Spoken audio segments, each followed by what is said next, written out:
पावसामुळं भिजल्यामुळं होणारे आजार. आपण पावसात भिजलो आणि जरी नाही भिजलो तर वातावरणसुद्धा बाधतं. ज्यांची प्रतिकारशक्ती कमी आहे त्यांना सर्दी, फडसं, खोकला भिजल्यावर तर होतंच. काही काही लोकांना नुसतं हवेत फिरलं तर सुद्धा होतं. मग आता हा तात्कालिक आजार आहे, तर ह्याच्यावर उपाय काय करायचे? तर साधी गोष्ट आहे की आपण जर लक्ष दिलं तर चहा शक्यतो बिनदुधाचा प्यावा.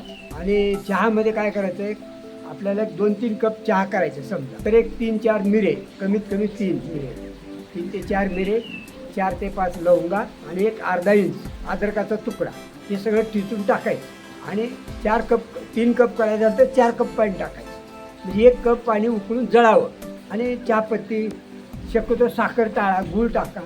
आणि 1 कप पाणी जळालं की ते सगळं आपल्याला अतिशय सर्दी, डोकं दुखत असेल किंवा खोकला लागला असेल, वेगळ्या आजारामध्ये आपल्याला हा कोरा चहा म्हणून आपण उपयोगाला येईल. आणि करून बघा, आपल्याला लगेच रिलीफ मिळतो. धन्यवाद.